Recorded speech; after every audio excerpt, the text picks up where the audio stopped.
नमस्कार, स्वागत है आपका। डेली 24 भारत देख रहे हैं आप और मैं हूं आपके साथ लता। बुलेटिन की शुरुआत करेंगे अहम खबर के साथ। लखनऊ में दिल्ली ब्लास्ट के बाद सुरक्षा कड़ी कर दी गई है और पूरे उत्तर प्रदेश में हाई अलर्ट जारी है। शहर के पुराने इलाकों में पुलिस ने पैदल फ्लैग मार्च आयोजित किया। इस दौरान डीसीपी वेस्ट विश्वजीत श्रीवास्तव और एडीसीपी वेस्ट धनंजय कुमार सिंह ने पुलिस अधिकारियों और भारी फोर्स के साथ सुरक्षा व्यवस्था का जायजा लिया है। फ्लैग मार्च बड़े इमामबाड़े, रूमी गेट, चौक, नखास और बल्लौचपुरा से ताल कटोरा तक किया गया। महिला पुलिस कर्मी भी इस अभियान में शामिल रहीं। संदिग्ध वस्तुओं और लोगों की भी कड़ी जांच की गई है। पुलिस ने जनता से अपील की है कि अगर कोई संदिग्ध वस्तु या फिर व्यक्ति दिखाई दे तो तुरंत जानकारी दें। सुरक्षा व्यवस्था में सोशल मीडिया पर भी निगरानी रखी जा रही है ताकि माहौल खराब ना हो सके। मुख्यमंत्री और डीजीपी की ओर से अधिकारियों को निर्देश दिए गए हैं कि वे फील्ड में रहकर सुरक्षा को सख्ती से लागू करें।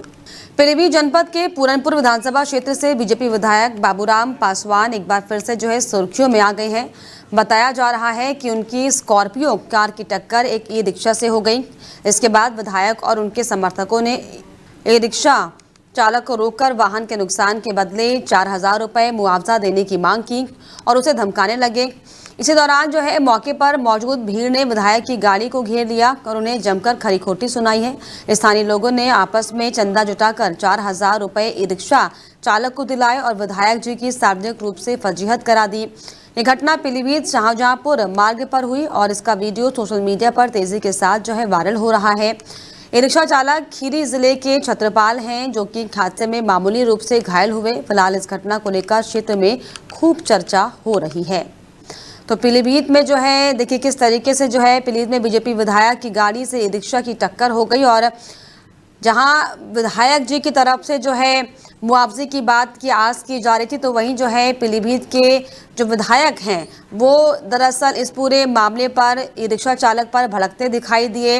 विधायक बाबूराम पासवान इसको लेकर अब सुर्खियों में हैं, क्योंकि बताया जा रहा है कि उनकी स्कॉर्पियो कार की टक्कर एक ई रिक्शा से हो गई। इसके बाद विधायक और उनके समर्थकों ने ई रिक्शा चालक को रोककर वाहन के नुकसान के बदले 4,000 रुपये मुआवजा देने की मांग की। अब देखिए उल्टा चोर कोतवाल को डांटे जैसे हालात यहाँ पर पीलीभीत में दिखाई पड़े, जहाँ पर विधायक की ई रिक्शा से टक्कर होने पर ई रिक्शा चालक का हालचाल पूछने की बजाय उसे आर्थिक रूप से मदद करने के बजाय खुद विधायक जी के जो समर्थक हैं वो दरअसल ई रिक्शा चालक को डराने लगे, धमकाने लगे और उससे 4,000 रुपये की मांग करने लगे।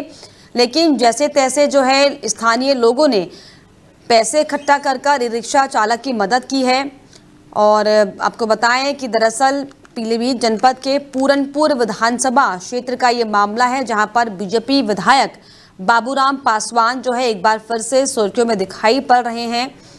और बाबूराम जी की अब सोशल मीडिया पर जमकर फजीहत हो रही है, क्योंकि एक और जहां सेवक के तौर पर विधायक जनता के पास जाते हैं उनकी परेशानियों को समझने के लिए, उनके दुख को समझने के लिए। लेकिन देखिए किस तरीके से एक साधारण व्यक्ति को, गरीब व्यक्ति को डराने और धमकाने की कोशिश विधायक की समर्थकों की तरफ से की गई। इसकी बानगी अब सोशल मीडिया पर जमकर वायरल हो रही है। लोग तरह तरह की बातें कर रहे हैं। तो पीलीभीत आपको बताएं कि हेलो, बाबूराम जी से बात हो रही है क्या मेरी? नहीं, बताइए आपको जी। दरअसल आपको बताते चलें कि दरअसल दिल्ली 24 भारत से हम बात कर रहे हैं। आपकी खबर हमारे पास आई थी कि पीलीभीत में कैसे बीजेपी विधायक की गाड़ी की टक्कर जब ई रिक्शा चालक से हो गई तो उन्हें मदद करने के बजाय उन्हीं से पैसे निकलवाए जा रहे थे। इस संबंध में बातचीत करनी थी सर आपसे। नहीं, विधायक जी मीटिंग में है। चलिए, तो देखिए किस तरीके से मीटिंग में होने का हवाला दिया जा रहा है, लेकिन बार बार कॉल लगाने के बावजूद बाबूराम पासवान के जो समर्थक हैं, जो उनके अधिकारी हैं, दरअसल बातचीत इस पूरे मामले पर नहीं कर रहे हैं। क्योंकि जब ये खबर हमारे पास आई और हम लगातार ये कोशिश कर रहे थे कि आम जन की बातों को समझा जाए और जो ई रिक्शा चालक जिसकी गाड़ी से टक्कर हुई विधायक जी की गाड़ी से, उसे मदद करने की बजाय कैसे मुआवजे की मांग करने लगे विधायक जी के समर्थक इसको लेकर सुबह से दरअसल हमारी टीम लगी हुई है कि उनसे बातचीत हो इस पूरे खबर पर, क्योंकि सोशल मीडिया पर लगातार लोग सवाल खड़े कर रहे हैं कि कैसे खुद को ऐसे नेता जो है जनसेवक कह देते हैं कि जहां पर एक और चुनाव के दरमियान जनता की सेवा करने के लिए बड़ी बड़ी घोषणाएं, बड़ी बड़ी बातें तो जरूर की जाती, लेकिन आप देखिए कैसे जो है उल्टा चोर कोतवाल को डांटे वाले हालात यहां पर दिखाई पड़े हैं। क्योंकि शाहजहांपुर मार्ग पर जो ये गाड़ी विधायक जी की गाड़ी की टक्कर जब ई रिक्शा चालक से हुई, तो आप सोचिए कि कैसे बाबूराम जी के जो समर्थक थे वो एक गरीब आदमी से जो है पैसे ऐंठने लगे, 4,000 रुपए की मांग करने लगे। लेकिन आसपास के लोगों ने जमकर विधायक का घेराव किया, उनके समर्थकों के खिलाफ हंगामा किया और जैसे तैसे जो है लोगों से पैसे इकट्ठा कर ई रिक्शा चालक की मदद की गई। तो मुआवजे को लेकर देखिए किस तरीके से जो है विधायक और उनके समर्थक एक गरीब इंसान से, गरीब आदमी से कैसे भिड़ते हुए सड़क पर दिखाई पड़ रहे हैं। एक ई रिक्शा चालक जो अपनी मेहनताना कर दिन भर जो अपने परिवार का भरण पोषण करता होगा, उसे हेल्प करने की बजाय किस तरीके से जो है उसी से 4,000 रुपए की मांग की जा रही, बहुत ज़्यादा शर्मनाक, जिसका वीडियो अब सोशल मीडिया पर जमकर वायरल हो रहा है। वहीं दिल्ली बम धमाके के बाद प्रतापगढ़ में सुरक्षा व्यवस्था को लेकर सतर्कता बढ़ा दी गई है। इसी क्रम में एसपी दीपक भूकर ने प्रतापगढ़ रेलवे स्टेशन पर पहुंचकर व्यापक चेकिंग अभियान चलाया। उनके साथ सीओ सिटी प्रशांत राज और भारी पुलिस बल मौजूद रहा। एसपी ने स्टेशन के प्लेटफॉर्म, यात्री प्रतीक्षालय और पार्किंग क्षेत्र की सुरक्षा व्यवस्था का जायजा लिया। उन्होंने एंट्री और एग्जिट पॉइंट पर तैनात पुलिस कर्मियों को सतर्क रहने और हर आने जाने वाले व्यक्ति की गहन जांच के निर्देश दिए। इस दौरान नगर कोतवाल सुभाष यादव, यातायात प्रभारी सत्येंद्र सिंह, कोतवाली क्षेत्र के चौकी इंचार्ज और जीआरपी थाना प्रभारी सुमित भी मौजूद रहे। वहीं एसपी दीपक भूकर ने कहा कि दिल्ली धमाके के बाद जिले में हाई अलर्ट घोषित किया गया है। सभी सीओ और थाना प्रभारी को निर्देश दिए गए हैं कि वो बाजारों में, सार्वजनिक स्थलों और रेलवे स्टेशन जैसे संवेदनशील क्षेत्रों में लगातार गश्त और चेकिंग अभियान सुनिश्चित करें। हरपुर बुधहट क्षेत्र में अवैध खनन के खिलाफ पुलिस ने बड़ी कार्रवाई की है। वहीं रात के दौरान हरपुर गोठवा मार्ग पर छापेमारी करते हुए पुलिस ने मिट्टी से भरे कई ट्रैक्टर ट्रॉली को जब्त कर लिया। ये कार्रवाई थानाध्यक्ष विवेक मिश्र के निर्देश पर उप निरीक्षक प्रवीण कश्यप की टीम द्वारा की गई। जानकारी के अनुसार हाईकोर्ट की रोक के बावजूद इलाके में अवैध मिट्टी खनन का काम बेखौफ जारी था। पुलिस ने खनन माफियाओं को सख्त चेतावनी देते हुए कहा कि अब किसी भी सूरत में ऐसे लोगों को राहत नहीं मिलेगी। क्षेत्र में अवैध खनन रोकने के लिए अभियान को और ज्यादा तेज किया जा रहा है। गोरखपुर के जिलाधिकारी दीपक मीणा एक बार फिर से अपने सख्त रवैये को लेकर सुर्खियों में हैं। उन्होंने सैजनवा सामुदायिक स्वास्थ्य केंद्र का औचक निरीक्षण कर स्वास्थ्य विभाग में हड़कंप मचा दिया। डीएम के पहुंचते अस्पताल स्टाफ और अधिकारियों में अफरा तफरी मच गई। निरीक्षण के दौरान उन्होंने अस्पताल की गंदगी, दवाओं के बेतरतीब स्टॉक और ओपीडी रजिस्टर में गड़बड़ी जैसी कई कमियां पकड़ी। ब्लड यूनिट का रिकॉर्ड अधूरा था और मरीजों की संख्या के आंकड़े भी संदिग्ध पाए गए। वहीं डीएम ने सख्त लहजे में कहा कि अगर 1 महीने के भीतर व्यवस्थाएं नहीं सुधारी गई तो जिम्मेदारों पर कार्रवाई तय की जाएगी। उन्होंने चेतावनी दी है कि जनता से जुड़ी सेवाओं में लापरवाही किसी भी कीमत पर बर्दाश्त नहीं की जाएगी। साफ सफाई, दवा वितरण और मरीजों की सुविधा को सर्वोच्च प्राथमिकता देने के निर्देश दिए गए हैं। साथ ही साथ डीएम दीपक मीणा ने शैलजनवा नगर पंचायत घगसरा क्षेत्र में चल रहे अवैध मेडिकल स्टोर और पैथोलॉजी सेंटरों की जांच के आदेश भी जारी किए। उन्होंने साफ कहा कि नियमों के उल्लंघन करने वालों पर कठोर कार्रवाई की जाएगी। निरीक्षण के बाद डीएम सीधे धान क्रय केंद्र पहुंचे और किसानों से संवाद करते हुए केंद्र के अधिकारियों को स्पष्ट निर्देश दिए कि किसानों को किसी भी प्रकार की परेशानी नहीं होनी चाहिए। वहीं डीएम की सख्ती ने स्वास्थ्य तंत्र और प्रशासनिक हलकों में हलचल बढ़ा दी है।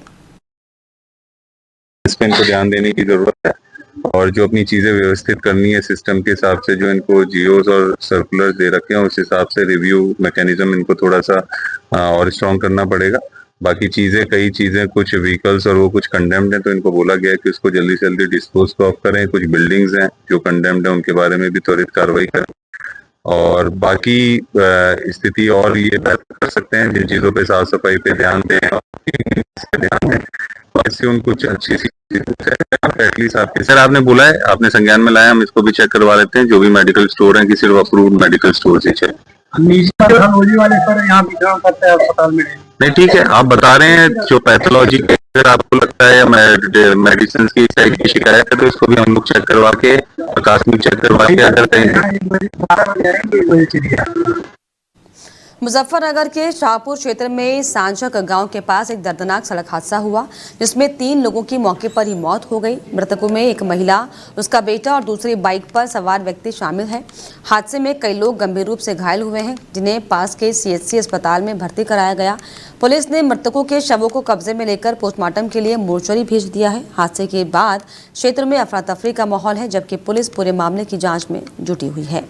मुजफ्फरनगर के गांधी कॉलोनी में बंदरों का आतंक लगातार बढ़ता जा रहा है। इलाके की पौष कॉलोनियों में बंदर आए दिन लोगों को परेशान कर रहे हैं, उन पर हमला कर रहे हैं, जिससे निवासियों में दहशत का माहौल है। खासतौर पर मासूम बच्चों को ये बंदर अपना शिकार बना रहे हैं, जिससे कि अभिभावक बेहद चिंतित हैं। स्थानीय लोगों का कहना है कि बंदरों के हमलों की घटनाएं लगातार बढ़ रही हैं, लेकिन अब तक कोई ठोस कार्रवाई नहीं की गई। ये मामला थाना नई बंडी कोतवाल क्षेत्र का बताया जा रहा है।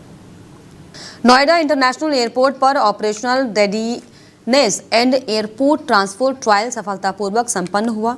इस ट्रायल के दौरान यात्रियों के आवागमन की पूरी प्रक्रिया और सुरक्षा व्यवस्थाओं का बारीकी से परीक्षण किया गया।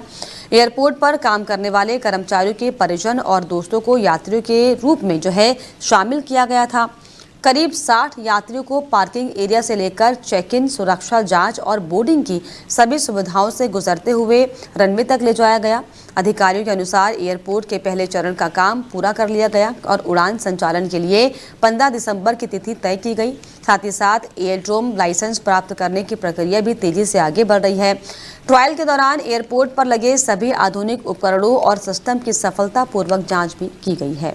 संभल में योगी सरकार की एंटी करप्शन टीम ने भ्रष्टाचार के खिलाफ बड़ी कार्रवाई की है। टीम ने रजपुरा थाना क्षेत्र की हरिधाम बांध पुलिस चौकी के प्रभारी दारोगा और एक दलाल को 20,000 रुपए की रिश्वत लेते हुए रंगे हाथों गिरफ्तार किया। दोनों के खिलाफ राजपुरा थाने में मुकदमा दर्ज कराया गया। जानकारी के अनुसार अमरोहा निवासी सुखवीर सिंह के खिलाफ दर्ज एक मुकदमे में जमानत दिलाने के नाम पर पुलिस चौकी प्रभारी ने एक दलाल के जरिए 20,000 रुपए की मांग की थी। वहीं पीड़ित ने इसकी शिकायत एंटी करप्शन मुरादाबाद टीम से की, जिसके बाद मंगलवार को टीम ने कार्रवाई करते हुए चौकी प्रभारी राकेश सिंह और दलाल को रिश्वत लेते हुए पकड़ लिया। वहीं टीम ने दोनों को गिरफ्तार कर आगे की कानूनी प्रक्रिया शुरू कर दी है। अलीगढ़ में स्वास्थ्य विभाग की लापरवाही एक बार फिर से उजागर हुई है, जिसमें जिले में बिना रजिस्ट्रेशन के चल रहे अस्पतालों पर शिकायतों के बावजूद कोई ठोस कार्रवाई नहीं की जा रही। बताया जा रहा है कि विभाग केवल औपचारिकता निभाने के लिए ऐसे अवैध अस्पतालों को नोटिस जारी कर खानापूर्ति कर रहा है।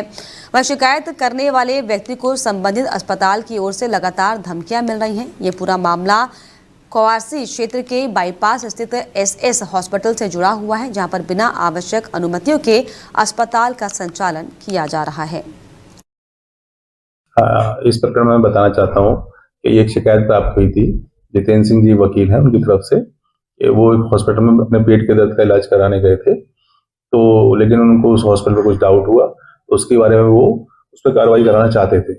इस प्रकरण में मैंने डॉक्टर जितेंद्र सिंह जी के बयान ले लिए थे और साथ ही साथ जो संबंधित हॉस्पिटल है उसके संचालक को बयान देने के लिए बुलाया था, परंतु अभी तक वो प्रेजेंट नहीं हुए। उनको दूसरा नोटिस।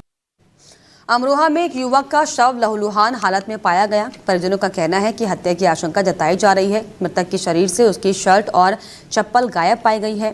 बताया गया कि युवक कल अपनी बुआ के घर दरअसल जाने की बात कहकर पैदल घर से निकला था। घटनास्थल पर पहुंची फॉरेंसिक टीम ने आवश्यक साक्ष्य जुटाए हैं और पुलिस पूरे मामले की गंभीरता से जाँच में जुटी हुई है। ये मामला थाना हसनपुर क्षेत्र के गंगा एक्सप्रेसवे का है।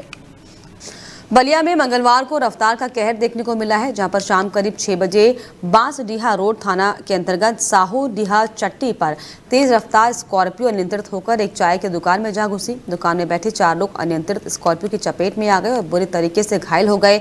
स्कॉर्पियो सवार चालक अंधेरे का फायदा उठाकर भागने में कामयाब रहा। स्थानीय लोगों ने घायलों को जिला अस्पताल पहुंचाया, जहां पर डॉक्टरों ने एक कुमृत घोषित कर दिया। वहीं डॉक्टर ने बेहतर इलाज के लिए 2 घायलों को बीएचयू वाराणसी रेफर कर दिया है और बाकी एक का इलाज जारी है। हालांकि इस घटना को लेकर बांसडीहा सीओ जयशंकर मिश्रा का कहना है कि 4 घायलों को जिला अस्पताल पहुंचाया गया है, जहां पर उनका इलाज किया जा रहा है। आज दिनांक 11/11/2025 को शाम करीब 6 बजे बांसडीह से बलिया की तरफ एक स्कॉर्पियो जा रही थी जो बाहरी रोड थाना क्षेत्र में साहूदी के पास चाय की दुकान में अनियंत्रित होकर घुस गई, जिसमें 4 लोग घायल हो गए। इस सूचना पर तत्काल पुलिस मौके पर पहुंची एवं घायलों को इलाज हेतु जिला अस्पताल बलिया भेजा गया। मौके पर शांति व्यवस्था कायम है, अन्य विधिक कार्रवाई की जा रही है। बिजनौर में नजीमाबाद थाना क्षेत्र के गांव रमन्ना वाला में एक विवादित घटना सामने आई, जहां पर गुस्साई पत्नी ने अपने पति से खर्च के लिए पैसे ना देने पर आग बबूला होकर मैकेनिक के यहां पर खड़ी पति की कार के शीशे तोड़ दिए। घटना के दौरान मैकेनिक ने इसका वीडियो रिकॉर्ड किया और थाने में पत्नी के खिलाफ तहरीर दी है। वीडियो सोशल मीडिया पर जमकर वायरल हो रहा है। घटना में पति की कार को काफी नुकसान पहुंचा है।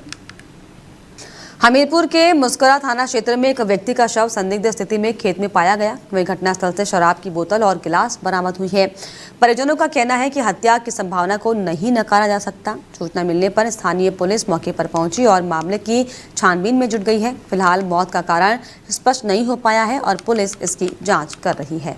लखीमपुर खीरी पलिया इंडो नेपाल बॉर्डर गौरीफंटा पर सशस्त्र सीमा बल ने संदिग्ध नेपालियों की तलाशी लेने पर लाखों रुपए का सोना बरामद किया। मिली जानकारी के मुताबिक उन सभी नेपाली युवक जो है मुंबई के पालघर से चोरी कर आए थे, जिनको इंडो नेपाल बॉर्डर गौरीफंटा जो है SSB ने नेपाल की सीमा में प्रवेश करने से पहले ही धर दबोचा और अब पूछताछ की जा रही है। उत्तर प्रदेश के एकमात्र ISO सर्टिफाइड कमिश्नरी नोएडा में सर्दियों की शुरुआत के साथ ही चोर सक्रिय हो गए हैं। नोएडा के सेक्टर 49 थाना क्षेत्र में अपराध लगातार बढ़ रहा है। दिन दहाड़े पौष इलाके के सूने पड़े घर में घुसकर चोरों ने जो है कीमती सामान चोरी कर आसानी से फरार हो गए। चोरी की पूरी घटना में लगे जो है CCTV कैमरों में कैद हो गई है। ये घटना स्थानीय पुलिस की कार्यप्रणाली पर सवाल खड़ा करती है, क्योंकि पहले भी इसी इलाके में चोरी जो है हो चुकी है। पीड़ित की लिखित शिकायत पर पुलिस मामले की जांच पर जुट गई है। ये मामला सेक्टर 49 थाना क्षेत्र के सेक्टर 51 का बताया जा रहा है। नोएडा शहर में दबंगों के हौसले बढ़ते जा रहे हैं। पुलिस की छोटी मोटी इनकाउंटर कार्रवाई भी इन दबंगों पर नियंत्रण लगाने में नाकाम साबित फेल हुई है। फेज 2 थाना क्षेत्र के स्थानीय बाजार में आपसी विवाद के दौरान जो है कुछ दबंगों ने सड़क पर युवक के साथ ही बेरहमी से मारपीट की। सड़क पर युवकों को गिराकर पीटा गया, लेकिन पुलिस मौके पर नहीं पहुंची। ये पूरी घटना पास में लगी CCTV कैमरों में कैद हो गई।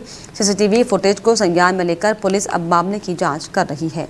और इसी के साथ इस बुलेटिन में फिलहाल इतना ही। देश और दुनिया की तमाम खबरों के लिए आप देखते रहिए डेली 24 भारत। नमस्कार।